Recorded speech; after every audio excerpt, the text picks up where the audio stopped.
Hey friends, welcome back to day number 16, and today we're going to get into the building block for payrolls. Yes, day number 16, and we're going to learn about the fixed rules, which is actually the part of the payroll building block. All this while, we have seen the work rule building block, the holiday credit building block, and finally, just few more days before we go right into our payrolls, we are into the final few days of this series of 20 days of Kronos configuration. And today we're going to learn about fixed rules. So let's go straight into that and click on new. Now, before we actually get to know what fixed rule does or what are the things that we need to take care of while we are in the fixed rules, let me actually show you right on an employee's time card what fixed rules actually they do on the from the configuration point of view. So if I go to the employee's time card, you will see that this is the employee's time card, correct? You must be familiar with this by now. Now, if you look at this employee's time card, you will see the employee's pay period is current pay period, and the current pay period is weekly. What makes me say that? If you can see, the number of days that this employee has on his time card is 7 days if you start from Sunday and all the way till Saturday. So you can see that the pay period is weekly for this employee. Some employees you might have seen based on where you're working or which client you're supporting, they may have and again mostly depending on the country which you are implementing, they may have different pay periods. They may have monthly, they may have weekly, and the time card will change based on the pay period defined. So the way your time card features the pay period, the number of days, this is all defined by your fixed rule. So if your fixed rule is weekly, your pay period will have 7 days. If your fixed rule is monthly, then your pay period that you see here will have almost 30 days. So the fixed rule establishes two things. So let's go back to the fixed rule building block. There are two purposes of fixed rule. One, it establishes when the pay period starts and when the pay period ends. Like here you can see the pay period starts and the pay period end. So that's the first purpose of fixed rule. It establishes when the pay period starts and when the pay period ends.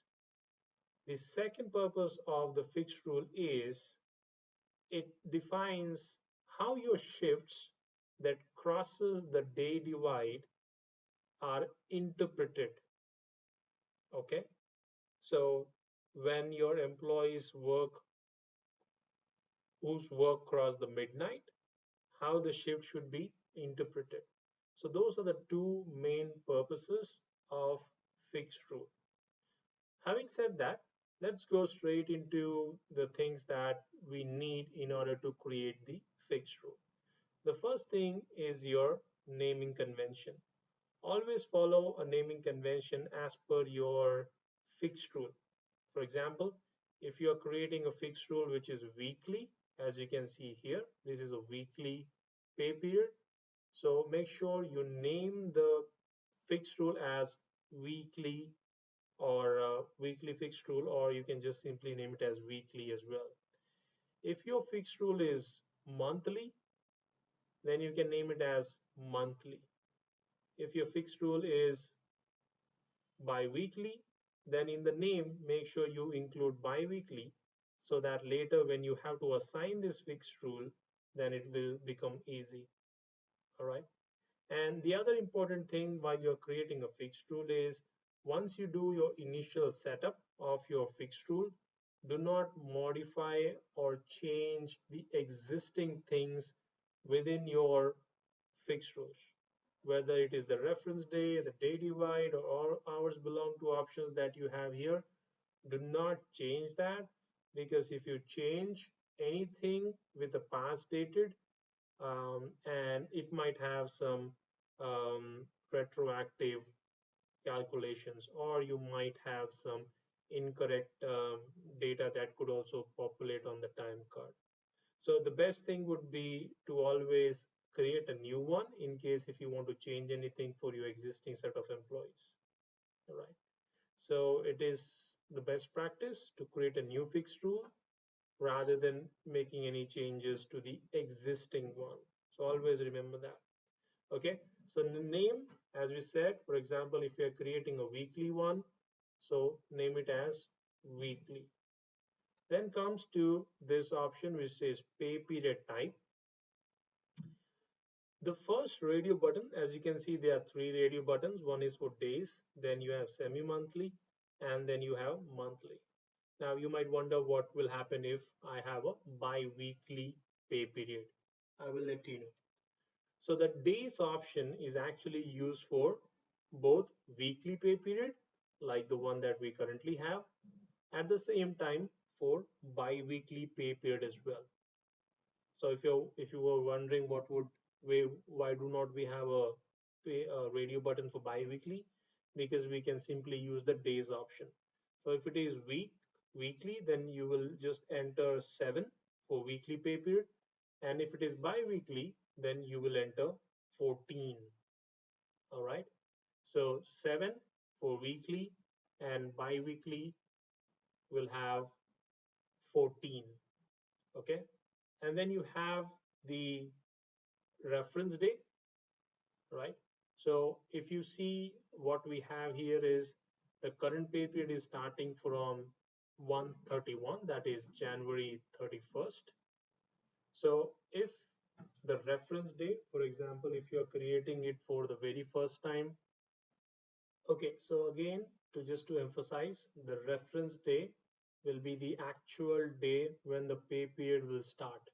So if you want to start your pay period on Jan 31st, then you will give the date here, which date you want the reference, the pay period to start.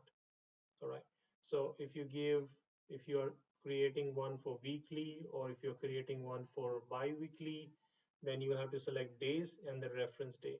It is always recommended that whatever is your reference day that you want to give, for example, you want to give the start of the pay period as 1/1/2021, or as per the go live date. For example, if your go live date is, let's say, the 15th, then it is always recommended that you go back to pay periods in the past and give the reference date as that. So if it is 15th and if it is weekly, or if you're creating bi-weekly, then go two pay periods back. So for example, if it is weekly and let's make it simple.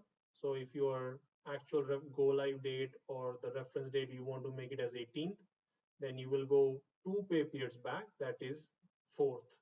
So you will give the reference date as 4th so that it helps the system to synchronize the pay period calculations. Okay, so the system will be able to in a better position to do the synchronization. So it's always recommended that if your pay period starts on the 18 as an example, and if it is weekly, then go two pay periods back and give the reference date as that if it is a weekly one. Likewise, you can do that for bi-weekly as well. Go two pay periods back. So that is what you're going to use if it is weekly or bi-weekly, 7 days and the reference day. Now, when it comes to semi-monthly and monthly, as you can see, the reference day and the days option is grayed out. And this option that you see here, this reference day will now be enabled. Okay. So if you see when we have days, this one is grayed out, and then you have this reference date that will work. When it comes to semi-monthly, it works in a different way because semi-monthly doesn't have um, it has a different number of days. For example, the first period of the month is always 15 days long, and then the length of the subsequent pay periods varies based on the number of days in the month. For example, you may have a month which has 30 days, so 30 days month will have two 15 days pay periods. Then you may have a few months which may have 31 days, and one will have 15 days and the other will have 16 days. And for example, month like what we currently are, which is February, you may have 28 days. So one will have 15, the other will have 13, or if we are in a leap year, then it will have 14-day pay period. So the way it works is slightly different. So you need to remember that as well if you are using a semi-monthly pay period. Now, once you use semi-monthly, you need to give the reference date.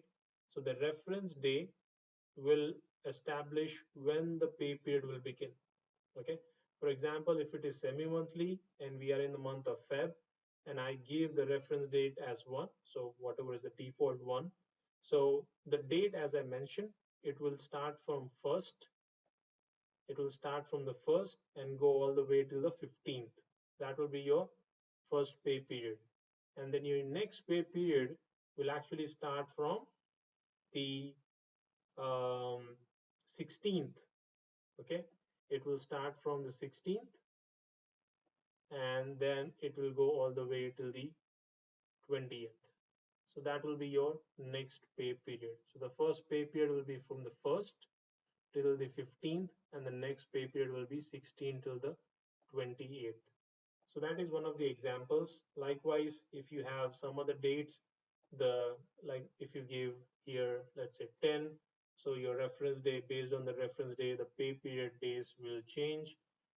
And as I said, the first pay period will be 15 days and the rest will be based on which month you are in. Then you have monthly pay period. Monthly pay period will give you all the months, all the days in that month. And again, reference date, for example, if you give the reference day as 16th, then the pay period will actually start from the 16th. So let's say we are in the month of um, February. So if I give 16th, then it will start from 16th and go all the way till March. So this will be your actual pay period that you see. This is how exactly it's going to look like on the time card. From 16th, it will start and then it will go all the way till the 15th. So that will be your monthly pay period. It's going to repeat each month from 16th till the 15th. So if you give reference day, again, if you want to give it as starting of the month, then you can give it as 1. But again, it all depends on your on which what's the requirement from your customer or client that you are working with. So that is the options that you have. If it is days and bi-weekly, you're going to weekly and bi-weekly, you're going to use days. Then semi-monthly and monthly, you're going to use the respective radio buttons. And then at the bottom, you have the hours belong to option. Now, the hours belong to option. Prior to that, you also have this day divide, which is 12 a.m., which determines when a day begins and ends. So typically, you have the 12 a.m. as the day divide, when the day changes. And then you have the hours belong to option, which has 4 radio buttons, as you can see. And these options determine mostly for your overtimes or your shift differential. This will be a major factor. So during the time when we went through overtime or zones, you might have seen that we had a slight, I gave a slight information about fixed rule. That zone also has an impact on the fixed rule. So this is where we're going to discuss on this as to what exactly the hours belong to option does, which is schedule in day.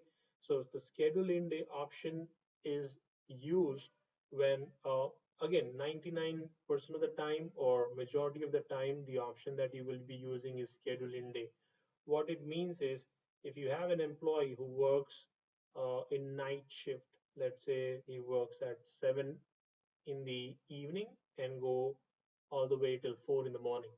So because the day is being crossed, so let's say on the 1st of Feb, he starts at 7 and then he logs off on the 2nd of Feb.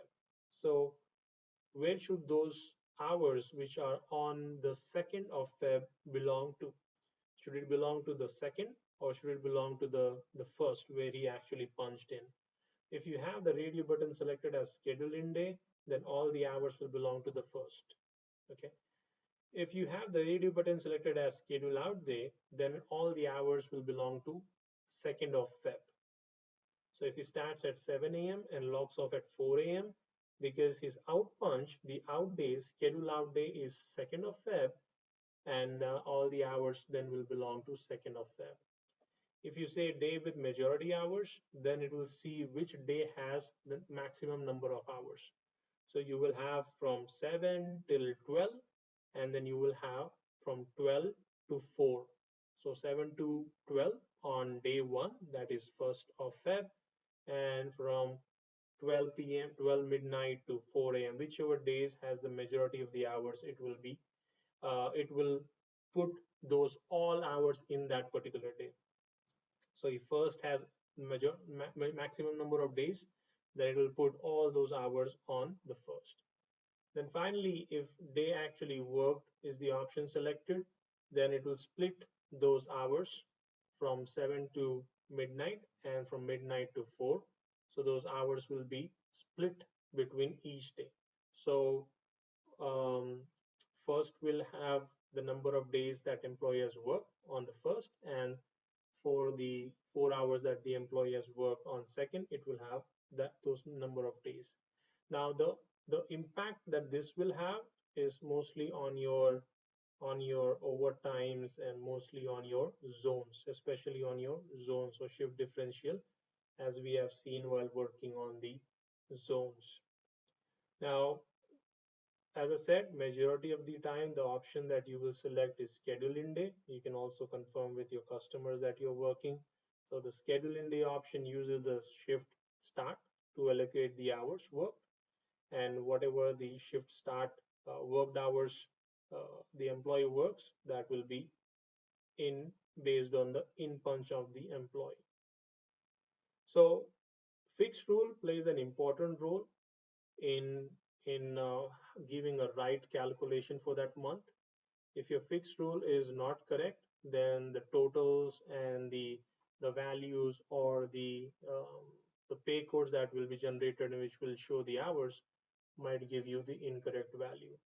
So creating the fixed rule correctly at the first instance is very important and critical.